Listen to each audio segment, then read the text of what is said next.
Hi there. Good afternoon, everybody. I see we have about 13 attendees on the line. We might just give it another quick second, but thank you for making the time to be with us here virtually this afternoon. My name is Ryan Luby. I'm the Deputy Director of Communications for the City of Aurora. As you saw in our news release earlier this afternoon, we are announcing the selection of Dan Oates as interim police chief. We're doing this virtually because Mr. Oates is currently out of state, so this is the best we can do on the fly. For the reporters who are joining us on this call right now, as I mentioned to you via email, please type any questions you may have into the WebEx chat, and we will open up your mic and call on you in the order that your questions are received. Or you can raise your hand, the little hand icon at the bottom of your screen. Aurora City Manager Jim Twombly is also with us here. Jim will begin with some opening thoughts, then he'll toss it over to Dan, and then we'll open it up for questions. We want to keep this to about 30 minutes total, but for now, Jim, I will turn it over to you and take it away. Thanks, Ryan. And I want to thank all those that are joining us today. This is an important discussion we're going to have and question and answer session. Let me first explain why Dan Oates. And I'll start off by just giving a little summary of his experience, beginning with his New York City experience was in multiple roles in the New York City Police Department. Following that, he went to Ann Arbor, Michigan as chief, and later during that time was made Safety Services Administrator, which encompassed not only the police department, but also fire, 911, and other municipal safety services. He left Ann Arbor to come to Aurora as police chief, named police chief in 2005, and served for almost 9 years here. And most Aurorans will recall, of course, his role in the aftermath of the tragic theater shooting in Aurora in 2012. And he's won many accolades for the police response to that tragic situation. Following his tenure in Aurora in 2014, Dan went to Miami Beach as police chief, where after his retirement in 2019, he took on consulting roles, helping municipal police departments in improving in many different ways. Interim Chief Oates has a long-standing reputation both within our community because of his time here and the department itself. He's also a recognized leader in public safety policy and best practices. I would also say that Dan, while he was here, had a very good relationship with the community. In fact, I've had community members reach out to me between the time the press release went out and right now who have reached out, as I said, to me, welcoming Dan back to the community for his good work here. And have also reached out to other members of the community who have confirmed that they had a good working relationship with Dan. So we're pleased to hear that. I want to also mention that in my discussion with Dan leading up to his appointment, I've talked about my 3 priorities for him during his what will be perhaps a 6 to 8 month time period leading the department. Of course, I think everyone knows that we are operating under a consent decree, and there will be no lag or lapse in terms of implementation of that consent decree. Dan understands what consent decrees are and is anxious to get started on that implementation. We also have a public safety partnership program going with the Department of Justice, and Dan is very familiar with those also and is very supportive of continuing our work in that arena. Second priority was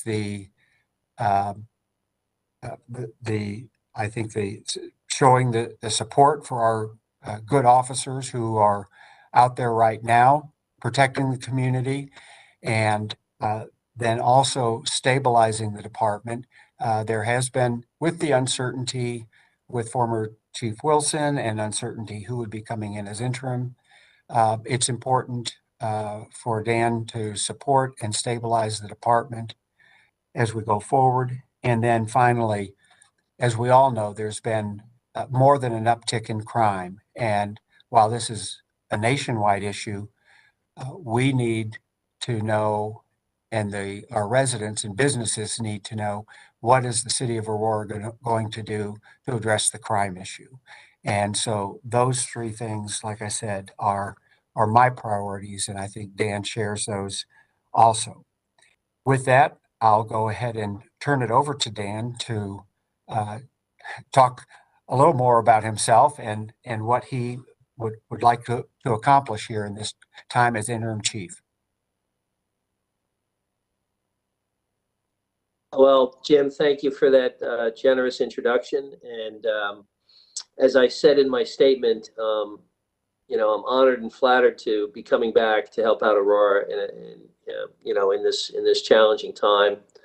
Aurora has a very special place in my life and the life of my family. We raised our two children during those formative 9 years, from when they were in middle school through high school. My wife and I love Aurora. In fact, my wife said to me when I got the phone call asking if I'd consider coming back, she said, how can we say no? We got so much out of Aurora. It's an interim stint. We can manage this within our lives and do 6 months to help the city get through this challenging time. Obviously, my goals in running the department align with Jim's. We talked about my management style, and I'm very comfortable that Jim and I are on the same page about what needs to be done with the department right now. And obviously the priority around the community. I like to think that in all the places in which I've worked as a chief, I did a good job of placing transparency, communication, trust building with the community at the top of the agenda. And I intend to do that in my time as interim. I'm absolutely committed to the reforms in the consent decree. I shared with Jim that the leading contenders for the consent decree contract with the city, both those outfits reached out to me during the process to find out what I had to share with them about Aurora. I know folks on both the winning team and the team that competed against them. And I've been invested in Aurora ever since I left. I read the Sentinel every day, and I track the major news items that come out of Aurora because I still love the city. So when Jim asked me to come back, I felt compelled to do what I can for 6 months. And it's also because I love the cops in the Aurora PD. Now, I probably know more than 50 or 60% of the people I worked with are still there. And there's a whole lot of new people I don't know. I look forward to meeting them, getting to know them. But I know deep down that there's a lot of talent and dedication in that organization, and that folks there are committed to serving the citizens of Aurora to the best of their ability. So I look forward to doing the best I can and helping the city through this interim period. And I also want to help Jim and the recruitment team to recruit the best possible talent. And I know folks in the business, and I intend to do what I can to help Jim and the team in that regard. So thank you for the opportunity, and I'm happy to answer any questions. Thanks, Dan. Thanks, Jim. I think Colleen Slevin from the Associated Press had her hand raised first. Colleen, do you want to go ahead? You're on mute if you're talking. Hi, this is Colleen. Unmuted, I think now. Chief Oates, you've spoken before about the challenge of disciplining officers because of unions and civil service protections. I'm just wondering, I know you're just coming for a short time. Is that something that you want to tackle during the interim time as chief, disciplining officers? Well, I guess you're referring to an article I wrote, an op-ed piece I wrote in the Washington Post a while ago. And that was in the context of the broader conversation after the George Floyd incident about holding cops accountable. Every city is different. I've worked in 4 different major cities in this country. I've been a chief in 3. And in all of those cities, my point in that article was the democratic process has determined what the disciplinary process is. And my point was, if in individual cities, if folks are unhappy with that, the democratic process is the way to change that. Now, I'm very familiar with discipline and how it worked in Aurora 8 years ago. I imagine there are some nuanced changes since I left in 2014 and I'm going to have to learn about them. Obviously, the very best solution would be that there is no need for discipline during the 6 months that I am there. But if there is, I'm about as experienced as any police chief, having served in 18 years as a chief in 3 cities, on how to manage discipline within the rules. So we'll just have to see. To the extent my bosses, Jim and Jason and anyone else, want my input on potential changes to how discipline is done in Aurora, I will freely give it, especially with my experience elsewhere. So no, I'm not coming in with an agenda to change the discipline process. Like everything else about my arrival in Aurora, the first thing I have to do is level set, get my feet on the ground and understand what the current climate is, because I've been gone for 8 years, and what the rules are around any particular issue, whether it's hiring, whether it's how the consent decree is going to be implemented, whether it's discipline, and also whether it's crime fighting and crime reduction. I've got to get up to speed. I know a lot about the city, and I know a lot about the cops and the capabilities of the cops in the department and the interactions with the other department heads and mustering resources and working with our federal partners. But it's also true that I've been gone for 8 years, so I've got a lot to learn. Thanks, Dan. I think our next question comes from Matt Jablow at 9 News. Matt, go ahead. Thanks, Ryan. Am I unmuted? You are. Great. Chief, welcome back to Colorado, at least virtually. You might not remember, but you and I met in Baltimore several years ago when I was the chief of communications at BPD. Oh, really? Okay. Yes. I think we met in my office, in fact, before I saw the light and came back to journalism. And I now cover crime and justice for Channel 9 here in Denver, which I did 20 years ago. I'd like to ask you a question about the consent decree, because I think most of us would agree there's nothing much more important, perhaps except crime reduction, than implementing the consent decree. I saw during my time at Baltimore, during which we were under a federal consent decree, that there was nothing more important in terms of successfully implementing the consent decree than winning over the cops, convincing them that it was the right thing to do, especially the veteran cops. I had more than one longtime police officer, good cops as far as I could tell, who said to me, I just can't police like this. How are you going to win? I know you're only going to be here for 6 months, but arguably these 6 months are crucial, the first 6 months, in terms of setting the tone for the implementation of the consent decree. How are you going to win over the cops, convincing them that it's the right thing to do to make these major reforms, especially the veteran cops? Well, a couple of thoughts. First off, I've read the consent decree, and it's a pretty darn good document, okay? It is a good roadmap. It's nowhere near as constraining or onerous as some of the ones I've seen coming out of the federal courts. There's a lot of good stuff in there to work with. Part of my job and the job of the command staff is to convey that message to the cops. And we can do that. Another thing I intend to do in my meetings, my individual meetings with the command staff, I just got off the phone with Chris Jewell right before this conference. And I told Chris that very early on, in fact, probably before I arrive, I'm going to start 1 hour, 90-minute one-on-one conversations with each of the command staff. And I'm going to ask them exactly that same question. How did we get, in the 8 years since I left, to the place where we are today? What do you think could be done differently? What can we do to get the officers in the department and the civilian employees in the department to buy into the consent decree? Because it is the only way out of, to the extent that they feel that the image of the department is tarnished, their image is personally tarnished, the only way out of that is the roadmap of the consent decree. So the question for the command staff that's been there since I've been gone is, how are we going to do that? What good ideas do you have? And there has to be an effort by leadership every single day to convince the employees of the department that this is the roadmap. And by the way, there are plenty of police departments in the country that have been through this process very, very successfully. One of my mentors is Bill Bratton. And when Bill was the chief in LA, he had to manage through a consent decree, which they've now come out of. And it's a better department for it. So it is the only way to move forward for the department. And yeah, it's our job to get the officers to embrace it, and we intend to do that. So just quickly a follow-up. You obviously know cops a lot better than I do. You would agree that it will be a challenge to convince some. It's a challenge to convince some cops of anything, okay? When you have a workforce of 800 employees, there's always a handful that it's a challenge to convince of anything that's a good idea. So yes, it'll be a challenge to convince some, but I think it's actually a pretty easy argument that this is the roadmap to improving the image of the department, which, you know, cops may or may not acknowledge it, is terribly, terribly important to them.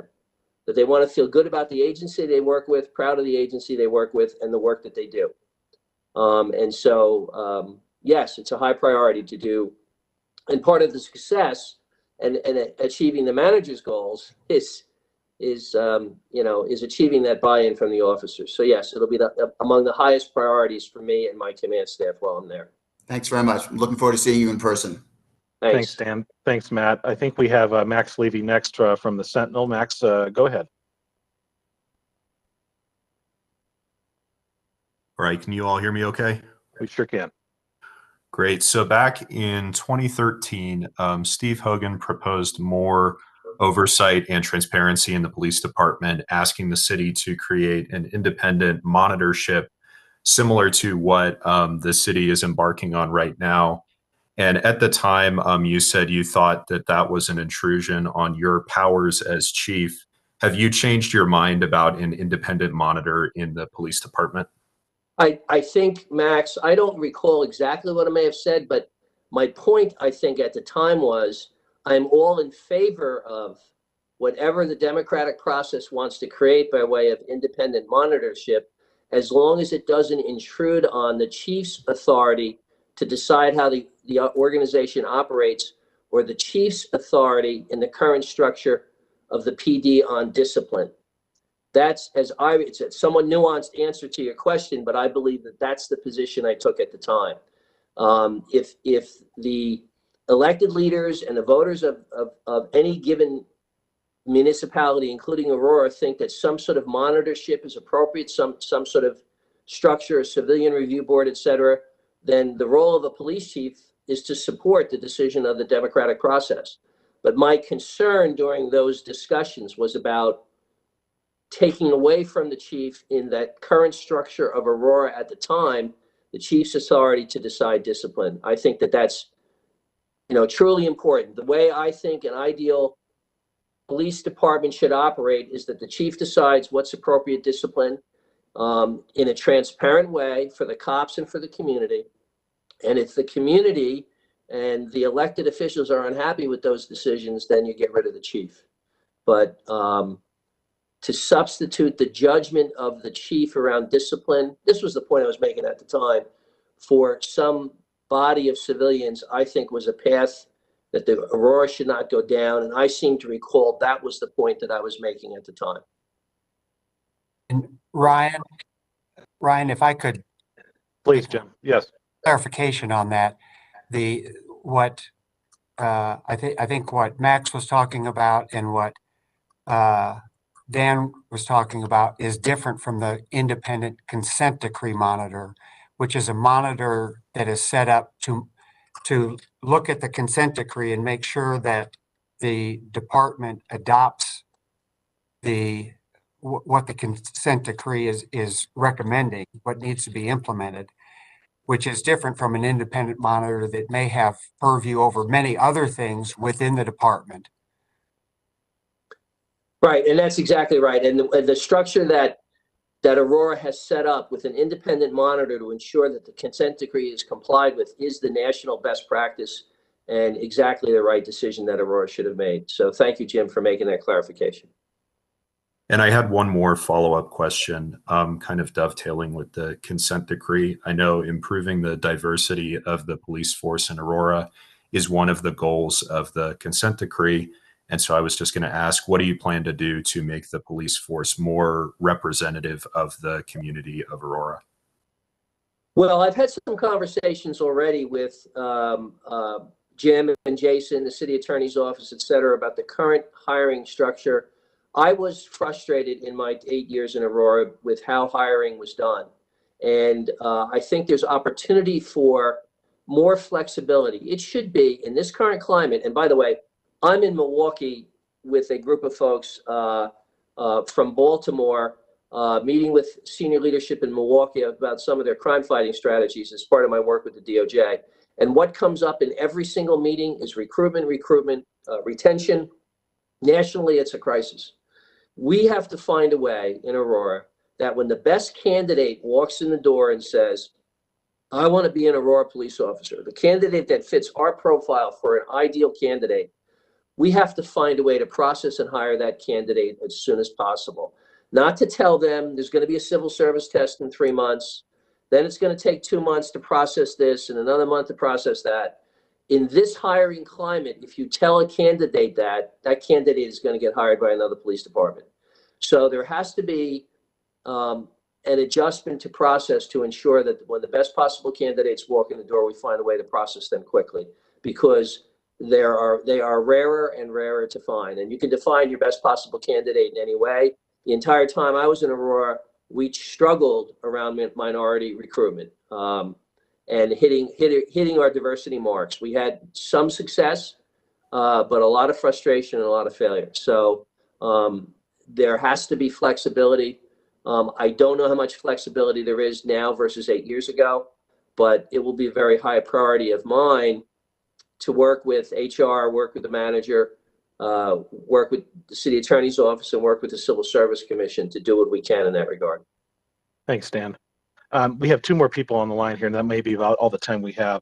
First is Kelly Reinke from Channel 9, and then Julia Cardi from the Gazette. But Kelly, we'll start with you. Hi there. Thanks so much for taking the time. Just a quick question. One of City Manager Jim Twombly's priorities for you is to address an uptick in crime in Aurora. What specific plans do you have in place right now to address that and reduce crime in the city? I have ideas, but no plans. I would be foolish to be saying to you today what my plans are. I've been around enough, smart enough to know when you come into an organization from the outside, the first thing you have to do is find out exactly what's going on and how things are structured. Jim and I talked about this a little. Even though I'm only an interim, when it comes to crime reduction and preventing victimization, you know, my behavior is going to be as if I'm running the organization indefinitely. In other words, if I think there's a move that has to be made or a change in structure that has to take place, I am going to do that. But it's simply premature to ask me, are you going to do A or you're going to do B? I will tell you that everything starts with your data analysis, your understanding of when and where crime is occurring and who's behind it. I will tell you that when I left in 2014, we had a robust infrastructure around that. And the first thing I need to do is see what's in place when I get there. And again, that's another question I'm going to ask of the command staff, and I'm going to ask it of the cops, because when, you know, as I make the rounds and go to roll calls and do ride-alongs and those kinds of things, some of the best ideas around crime fighting in a police agency come from the street level cops. So there's work to be done in that regard, but I don't have an immediate answer. Thank you. Thanks, Kelly. Julia from the Gazette. Hi, can y'all hear me? We can. So my question was also about the hiring process. So the former chief had said to me that she believed that the chief should have more involvement in the hiring of new officers rather than the process only being controlled by the Civil Service Commission. Do you believe that here in Aurora, should the chief have a say in which, you know, who is hired as new officers in that process? Well, the short answer is yes, but I need to get on the ground there and understand and work with the manager and HR and legal strategically on how we advocate within, you know, the democratic process of Aurora to have more say. So the short answer is, of course, yes. And, you know, I personally approved every hire in Miami Beach after carefully considering all the information from everyone involved. I had more flexibility in Miami Beach around that, and I appreciated having that discretion and flexibility. I think we have time for one more. Oh, Jim, I'm sorry. Go ahead. Yeah, add to that a little bit, because the consent decree does address the hiring issue. And so part of their work here will be to work with the Civil Service Commission. And we certainly, because of Dan's experience, will appreciate his input in that also. So that is, like I say, part of the consent decree, something that needs to be looked at. And we expect that there will be positive changes coming out of that assessment. Thanks, Jim. Thanks, Dan. We do have time for one more. Rogelio from 31. Do you want to go ahead? Thank you, Mr. Ruby. Chief Oates, first and foremost, welcome back to Colorado. I guess unofficially, but virtually at least. We've talked about your plans for the department. Briefly, if you wouldn't mind, any plans or ambitions? You're going to be here at least until the end of the year, at least according to city leaders there. Any plans to engage with the community, or how you might do that? Well, those who know me from the community and from my time there knows that that was top of my priority when I was there last time. So I've already been on the phone with a number of community leaders, some of whom know me. And so my definition of self is that that's what I need to do. And I think I have a pretty good track record in all 3 cities in which I was a police chief. So absolutely, engagement with the community is essential, but it's not just about me. It's about my command staff and my frontline officers. Again, I go back to 14 when I left. I thought we had a pretty good capacity and ability and willingness to engage with the community. And I hope to find that when I get back. And if not, I'll use my skills in advocacy to make sure that the entire department is appropriately engaged. Thanks, Dan. Jim, any final thoughts before we go? Dan, any final thoughts? Well, I would just say that we're really happy that Dan has accepted this this challenge. We're looking forward to having him here and begin this journey, short though it may be. Like I said, he's nationally recognized for the things that he's done in the various chief capacity, and also since he's been consulting and so on. So we're real pleased to have him and look forward to the work that he'll do here. And Jim, thank you again for the opportunity, and I look forward to getting back to Aurora as soon as I possibly can, and hopefully no later than the end of May. So I'll get there as soon as I can. Well, thanks, Dan. Thanks, Jim. Thanks, everyone, for hopping on this virtual meeting. Hopefully we'll do this in person next time. That's all we have. We'll keep you posted. Thanks for joining us, and have a good afternoon. Thank you. Thank you.